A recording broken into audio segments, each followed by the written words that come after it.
FCC documents that were accidentally made public this week may have just blown the cover off Apple's next MacBook Pro. Apple tries to be discreet with these things, but the FCC just went ahead and made these details public anyway. The filings revealed a regulatory label for an unreleased MacBook Pro with the model identifier A3434. Based on everything we know, this is almost certainly one of the updated 14-inch or 16-inch MacBook Pros running the upcoming M5, M5 Pro and M5 Max chips. Now here's why this is a big deal. This gives us one of our clearest signs yet that Apple's M5 MacBook Pros are real and already moving through the approval pipeline. We are inching closer and closer to release. The documents don't reveal much in terms of design changes, but one detail stands out. They reference Wi-Fi 6E only, no mention of Wi-Fi 7.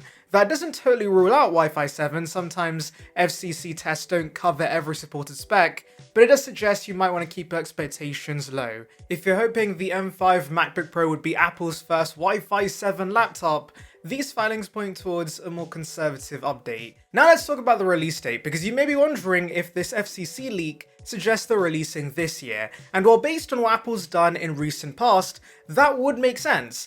But Mark Gurman is suggesting otherwise. According to his Power newsletter, the new 14-inch and 16-inch models are on track to enter mass production, but they will release between late 2025 and early 2026. Now I know what you're thinking, he didn't say they're definitely not coming in 2025, and that's true, but Gurman is known to be vague and gives us rough timelines, but other sources have already suggested the M5 MacBooks won't launch till early 2026. That means Apple might not be planning to refresh any MacBooks with the M5 chipset in 2025. That's right, no M5 MacBook Pro this year, and no MacBook Air either. Now, a spring refresh for the Air isn't too surprising, we've seen that before, but a delayed MacBook Pro, that's unexpected, especially since initially all signs were pointing towards a late 2025 release for the M5, M5 Pro and M5 Max machines, and this isn't just a routine delay either. It basically breaks Apple's typical yearly upgrade cycle for the MacBook Pro. Let's not forget the current M4, M4 Pro and M4 Max models were announced in October 2024 and shipped in November. So if this timeline is accurate, we're talking about a full year without a single Pro level MacBook update. The last time Apple skipped a year like this was with the M2 Pro and M2 Max MacBook Pros, which launched in early 2023 instead of late 2022. So clearly this wouldn't be the first time Apple plays musical chairs with their Mac roadmap, but still, it's quite rare. The FCC filing, of course, can be a hint that maybe Apple still go ahead with a release this year, but the leaks do suggest otherwise. Now let's pause here for just a second. If you enjoyed these deep dives, hit that subscribe button and tap the new hype button. It really helps a small channel like mine reach more Apple fans, and you'll never miss my latest takes on all things Apple. Alright, back to the Mac. What's even more interesting about this supposed delay is that Gurman doesn't offer a concrete reason as to why this is the case. He simply says the timing is fluid, that's why he gives us a rough timeline. So technically there's still a chance the M5 sneaks in before 2026, but realistically, based on other leaks, don't count on it. And that brings us to the next big question: what about the redesigned MacBook Pros with OLED and thinner designs? Because if the M5's delayed, does that redesign get delayed as well? Well, we really don't know. Gurman hasn't directly addressed what's happening with the redesign models, so we'll have to speculate, and there are really only two possibilities. Either Apple plans to refresh the MacBook Pro twice in 2026, one early in the year with the M5 chipset, and another later in the year with the redesign and the M6 chipset, or they're pushing the redesign back to 2027. Now your gut reaction might be to say Apple would never launch two MacBook Pro refreshes in the same year, right?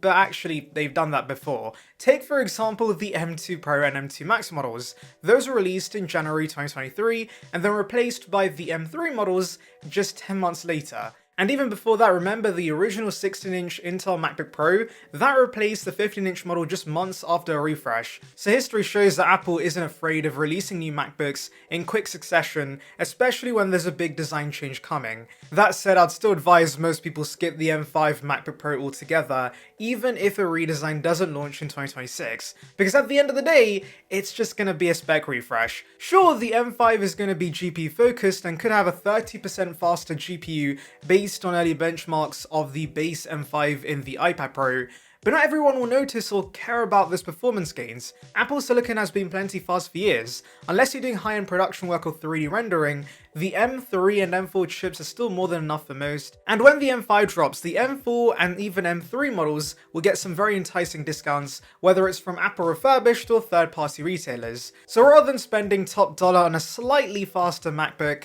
save your money and grab an older model instead. The alternative option I would recommend is just waiting for the OLED model, since buying that when it launches will be worth it. That's a real game changer. And that brings us to the future of the MacBook Pro. Let's talk about the two headline features that everyone's hyped about with the M6 generation: OLED displays and a brand new chassis. Starting with OLEDs, this is a massive upgrade. We saw it first on the 2024 iPad Pro, and it completely transformed that model. You're getting inky blacks, vibrant colors, insane contrast, better HDR, and significantly improved power efficiency. And yes, I know the iPhone and Apple Watches have had OLED for years, but what Apple uses on the iPad is something special. It's a double stacked OLED panel, which means higher peak brightness and increased durability, and that's what's coming to the MacBook, and it's very important this MacBook gets that because, unlike an iPhone that you swap out every 2 to 3 years, Macs tend to stay in use for 5, 6, even 10 years, so display longevity matters a lot. Plus, OLED displays are thinner than mini LED, and that leads us nicely into the second big change, a new design. Apple's clearly on a thinness kick again. We saw it with the iPad Pro, which is absurdly thin, and now we have an iPhone Air, so naturally, the MacBook Pro is next in line to go on a diet. Now I know what you're thinking, thin MacBooks again? Didn't we learn our lesson with the 2016 butterfly keyboard disaster? Yes, but also Apple's learned their lesson as well. Back then, Apple sacrificed everything for thinness: useful ports, proper key travel, battery capacity. This time around, it looks like they're approaching things more carefully. OLED will naturally reduce lid thickness. Apple Silicon keeps getting smaller and cooler, so less space is needed for thermals. And with the rumors that Apple's exploring silicon carbon battery tech, they could use physically smaller battery cells without sacrificing battery life. That's a big deal. Silicon carbon allows you to store more energy in a smaller cell. It's the same tech that's allowed razor-thin smartphones to pack 6,000 mAh batteries. If Apple brings this to the MacBook Pro, we could see thinner and lighter models that actually last just as long or longer on a single charge. That's a win-win. Now let's shift gears to another very interesting leak that might give us a glimpse into Apple's longer-term plans. The M3 Ultra being tested in the MacBook Pro.